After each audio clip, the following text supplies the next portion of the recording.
আগামী 24 ঘন্টার মধ্যে আগামী 24 ঘন্টার মধ্যে ওসমান হাদিকে যারা খুন করেছে, খুনের পরিকল্পনা করেছে, খুনিদেরকে আশ্রয় করেছে, খুনের সহায়তা করেছে, প্রত্যেককে গ্রেফতার করে বিচারের মুখোমুখি করতে হবে।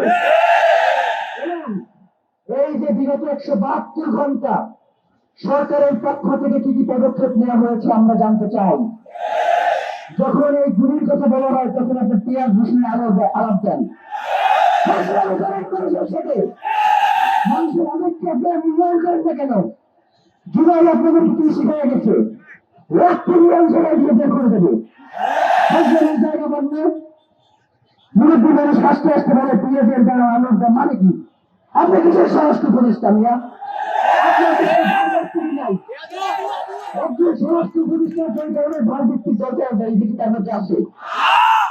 আমরা জুলাই পরবর্তী যারা আসছে প্রত্যেকটি সম্মান করছি না?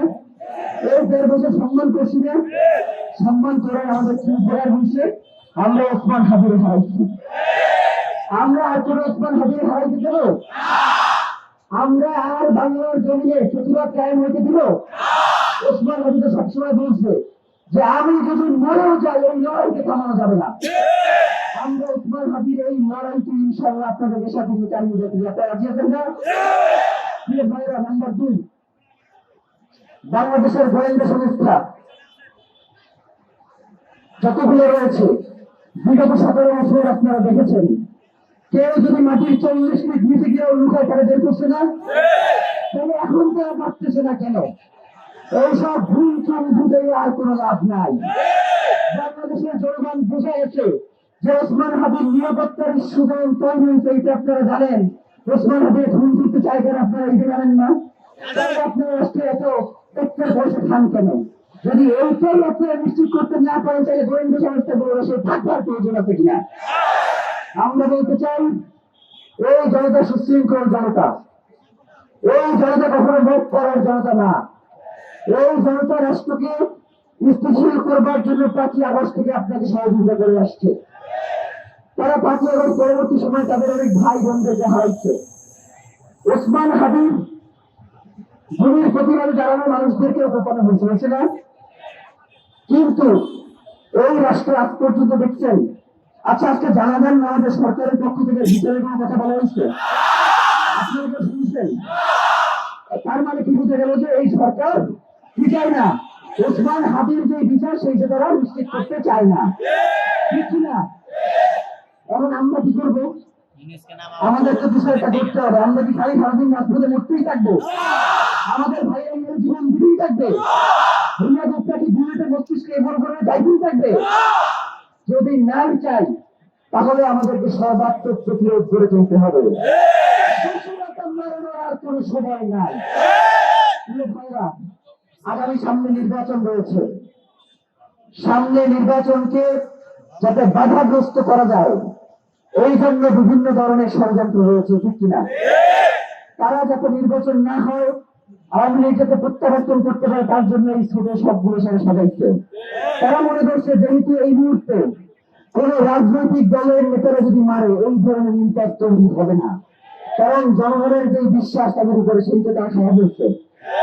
শুধু একমাত্র ওসমান হাদি ছিল জনতার কণ্ঠস্বর হয়ে, বাংলাদেশের স্বাধীনতা সার্বভৌমত্বের প্রতীক হয়ে, জুলাই 10বার প্রাণ হয়ে।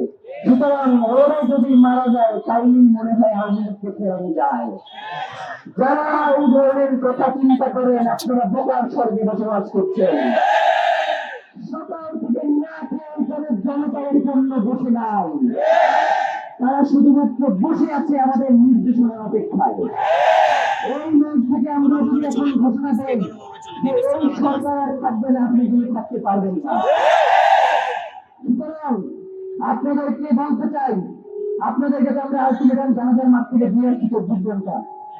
এই 24 ঘন্টার মধ্যে আপনারা যদি বাংলাদেশের জনতাকে যেই গুলি করা হয়েছে, যেই খুনি এবং খুনের যারা সহযোগী তাদেরকে গ্রেফতার করতে সক্ষম না হন, এই জনতার উপরে আমরা আর কোনো সিদ্ধান্ত চাপিয়ে দেব না।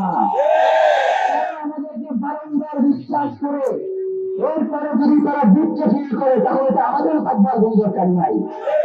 তাদের এই বিশ্বাসকে আমরা কোনোভাবেই ভঙ্গ বলতে দিব না। গতকালকে আমরা আপনাদের ভাইকে আপনাদের কাছে নিয়ে আসতে চাইছিলাম 8 নম্বর গেট থেকে বের করার কথা, পরবর্তী দেখলাম যে ভিতর থেকে বের করে নিয়ে আসছে। আপনারা হাজার হাজার মানুষ তারা অপেক্ষায় রাস্তায় দাঁড়িয়েছিলেন। এই কাজটি কি করেছে আমরা জানি না, তার নিরাপত্তার দায়িত্বে কারা ছিল আমরা জানি না। আমরা সব জমি কিন্তু বাংলাদেশের স্থিতি জন্য আমরা চুপ আছি। যদি ওসমান হাদির খুনের ঘটনা আমরা না নিতে পারি তাহলে বাংলার জমিনে হাতুরের সাথে রক্তই দিয়ে যায়, বাংলার জমি স্বাধীনতা সার্বভৌমত্ব আসবে না। নাম্বার 2 যেটা বলতে চাইছি, সিভিল মিলিটারি ইন্টেলিজেন্স। আবার শোনেন, সিভিল মিলিটারি ইন্টেলিজেন্সের মধ্যে ঘাটতি মেরে বসে থাকা আর সন্ত্রাসীদের অতি দ্রুত গ্রেফতার করে বিচারের মুখে আনতে হবে। 5 তারিখের পরে 626 জনকে কারে পাওয়া যেতেছে আমরা জানি, এবং আওয়ামী লীগকে পরবর্তীতে কারা এই বর্ডার পার করে দিচ্ছে আমরা জানি।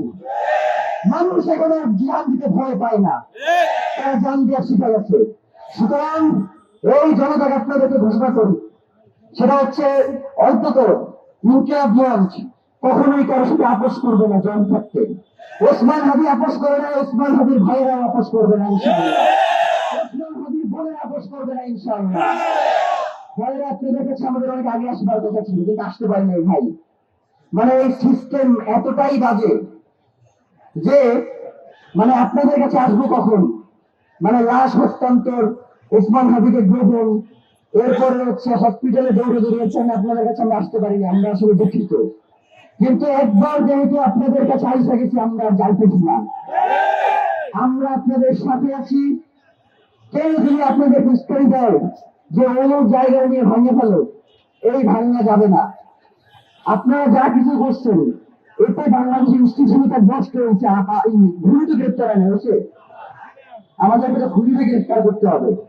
যারা বাংলাদেশের স্বাধীনতা সার্বভৌমত্ব বিজয়ী দিতে চায় তাদেরকে গ্রেপ্তার করতে হবে। সুতরাং এই 2টা দাবি, নাম্বার 1 খুনি, খুনের পরিকল্পনাকারী, খুনের আশ্রয়দাতা, খুনের সহযোগী, এদেরকে অতি দ্রুত গ্রেপ্তার করে বিচারের মুখোমুখি করতে হবে। এবং এই খুনের নির্দেশ দেখা যে রয়েছেন তাকে দিল্লি থেকে বাংলাদেশে নিয়ে আসতে হবে। দিল্লি থেকে আমরা যদি বাংলাদেশে তাকে নিয়ে আসতে নাই পারে তাহলে বন্দি বিনিময় চুক্তির লাভ কি? বন্দি বিনিময় চুক্তি দিয়ে আমরা কি করবো যদি খুনি নির্দেশ দেয়? আর একটা করে সবসময় একটা জিনিস আমি দেখি যে কেউ খুন করে, কেউ গুম করে, কেউ হত্যা করে, সবাই যাওয়া যায় পাশের দেশে। মানে পাশের দেশের কাজই কি বাংলাদেশের স্বাধীনতা সার্বভৌমত্বকে দিয়ে খাওয়া? শুনেন ভাইরা, 71-এর বয়ান দিয়ে, 47-এর বয়ান দিয়া, 24-এর বয়ান দিয়ে এই জনতাকে থামাইয়ে রাখা যাবে না। এই জনতা দেখতেছে যে প্রতিনিয়ত তার রক্তে ঝরতেছে, তার কথা কেউ শুনতেছে না। যারা সরকার গঠন করছে এই জনতা অত্যন্ত আশা নিয়ে তাদের কাছে আসছিল, কিন্তু সরকারের মধ্যে দিয়ে তার কোনো প্রতিফলন তারা দেখতে পায় নাই। সরকারের অনেক গুরুত্বপূর্ণ কাজ আছে যেগুলো তারা নিজের জন্য যে মানুষের কাছে পৌঁছাবে সেই কাজটা তারা করতে পারে নাই। আগামী 2 দিন পরে গুম কমিশনের একটা রিপোর্ট প্রকাশ হবে।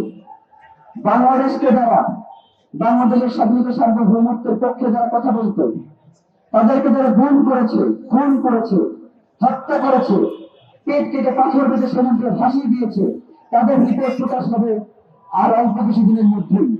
সুতরাং দেশের সার্বিক পরিস্থিতি নিয়ন্ত্রণের জন্যই আমাদের সবাইকে শান্তি থাকতে হবে, কিন্তু এমন শান্ত না যে ওসমান হাদির খুনিদেরকে আমরা ছাইড়া দেবো, সেই শান্ত হবো আমরা? ইনকিলাব মঞ্চে আপনাদেরকে আবার কাছে আপনারা আসবেন না?